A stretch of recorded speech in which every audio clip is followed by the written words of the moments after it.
Hey there, everybody, and welcome back to Utility Sports. And today we are going to be discussing James Harden's debut for the Brooklyn Nets, kind of what I saw, what will the Brooklyn Nets look like moving forward, and also how good of a team are they going to be. Before we jump into that, I just want to remind each and every one of you, hit that subscribe button if you haven't already. It really mean a lot to us. We have the best subscribers on the planet. You guys have been absolutely killing it lately. We really appreciate you. So make sure, hit that subscribe button if you are new, hit that notification bell, and let's jump right into the video here.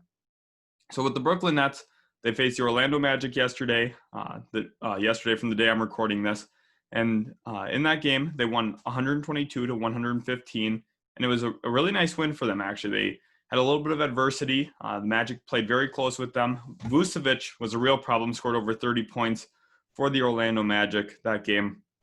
And some of my takeaways from that game are, first of all, James Harden was making a concerted effort to move the ball around. I could tell that. I've watched a lot of Houston. I'm a James Harden fan, so I've watched quite a bit of Houston basketball, and he was moving the ball, especially in transition, a lot more than he ever does. Now, one thing, he was turning the ball over quite a bit. I think part of that is he has to learn some of the tendencies of his teammates, where they want the ball, where they're going to catch the ball and be successful. Turn the ball over in transition a little bit. I expect him to improve on that moving forward. Another thing about James Harden there in Brooklyn is, wow, are they going to be good? James Harden and Kevin Durant combined for 74 points alone. No Kyrie Irving, obviously, against the Magic. Once number 11 is back for them as well, that is going to be a problem. You have three guys who could combine for 100 points on any given night. You have two of the best scorers of all time in Kevin Durant and James Harden. You're adding in a guy who's another 25-plus point per game player, a guy who can get 6 to 7 assists a night. Now, the one thing that's going to be interesting is the ball movement. Harden did have 14 assists. He's the first ever guy to have a 30-point triple-double in a debut with his new team. Did that, again, breaking records. That's what James Harden does. Offensively, the guy's a wizard. I don't want to, stick on that point too much, but wow, is he a really good basketball player. And now looking at what Kyrie Irving's going to have there, they're a little monotonous with their ball movement. A lot of it is that the role players, I think, realize who the better players are on the team and don't feel confident to really take it themselves as often. So what we'll see is Harden or Durant kind of break down a player, kick it, and then once that guy catches, if he doesn't have the shot, they swing it, and if they don't have a shot, no one really attacks the rim. Instead, they wait for a Harden or Durant to go get the ball again. And with Kyrie on the floor, you're going to have another guy who's going to go grab the ball basically from them. Now, that's okay because, you have good players, you want the ball in their hands. But at the same time, these role players are going to have to be aggressive getting to the rim and really folding in the defense. If you have guys who can take others off the dribble around your star players, it's going to be a lot more of a successful product, because you pull some of the eyes off the stars and the stars get a little bit more one-on-one play. The role players cause a little bit more havoc. Now, obviously, when you lose LeVert and you lose Jared Allen, you're losing quite a bit of that talent there that you had. But guys like Jeff Green are capable of this. Bruce Brown, Chris Chiozza, if he ends up coming off their bench for a while, I think that those guys are capable of getting to the rim. Landry Shamet is also a capable player of doing so, in my opinion.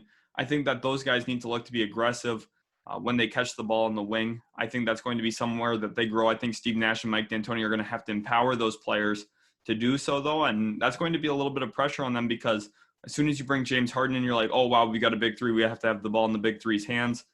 No, you don't. You can have them play aggressively and set up shots for your big three. That's something that could really elevate. That's something Miami didn't have with Bosh, Wade, and Braun.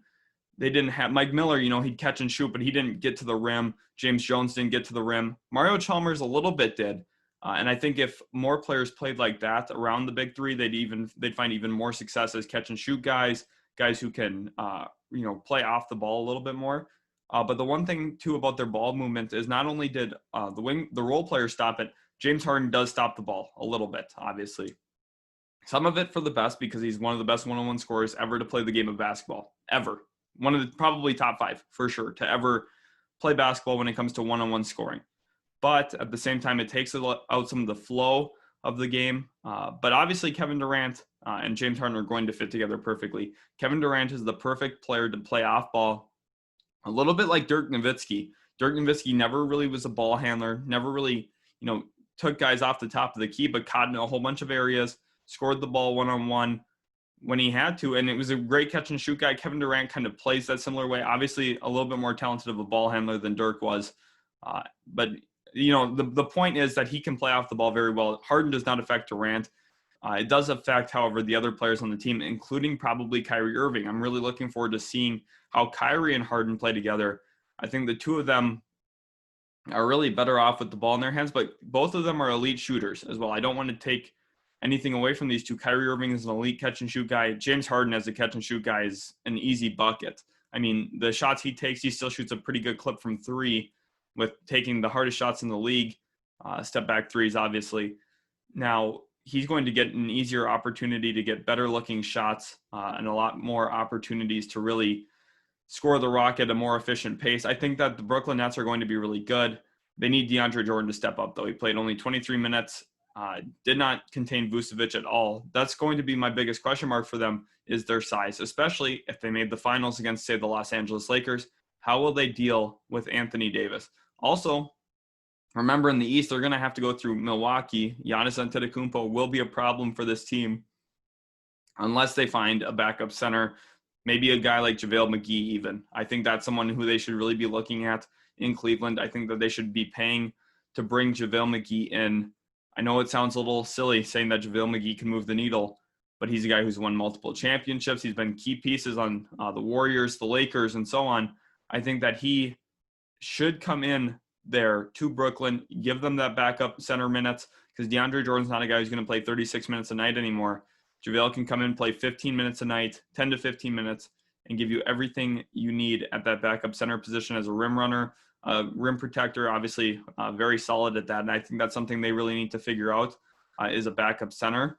But so far, they've done a pretty good job putting together this roster. They still have quite a bit of depth with Jeff Green, Luau Cabarrot, and so on. They just need to kind of gel together. I think James Harden is going to be a perfect addition to this team. I firmly believe that. I think that when you have three guys with the firepower of Kevin Durant, Kyrie Irving, and James Harden, it's hard to stop. There's not a single team in the East built to contend with this team. Looking at the Sixers, maybe one of the better defensive teams. To guard them, you're going to have to probably put Thibault on Durant, probably Ben Simmons on Harden, and then you still have to figure out who's guarding Kyrie Irving at that point. That is a tough matchup because Joel Embiid cannot switch out onto any of these guys. Maybe the Bucks, you put Drew Holiday on Harden, you put Giannis on Durant maybe, but then again, you still are kind of looking for that third guy to guard Kyrie Irving. You have the matchup advantage here. You have matchup advantages all over the wings. The Celtics, obviously a very good team on the wings, but I don't think that they have the firepower that the Nets do. It's just going to be really tough for any team in the East to compete. Now, the biggest question is the teams out West. The Lakers and the Clippers are going to be my two favorites to come out of the West this year. And the Lakers, Anthony Davis will be a real problem. And LeBron's finishing at the rim is a real problem for the Brooklyn Nets. I don't know if they can really contend with that. But at the same time, the Lakers can't deal with their perimeter presence. They don't have guys to match up with Harden, Kyrie, and Durant. They just don't. Even if LeBron takes one of them, which I think LeBron's still a quality defender when he's putting the effort in on that end of the floor, but he can't guard all three guys. Anthony Davis, I'm sorry, you don't want him guarding James Harden out in space consistently. You don't want him guarding Kevin Durant out in space consistently. Can he switch out there? Sure, but that's not a full game matchup. They're going to have to figure that out. Kentavious Caldwell-Pope is not going to get the job done there, in my opinion.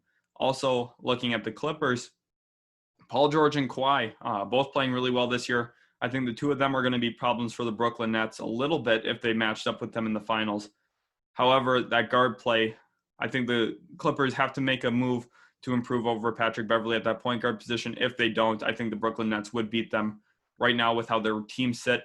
And that's just going to be the cold hard truth of it. The Nets are more talented. And if you're looking at this from a Nets perspective, you've got Harden for one more year after this one. KD's under contract for one more year after this one before he can opt out.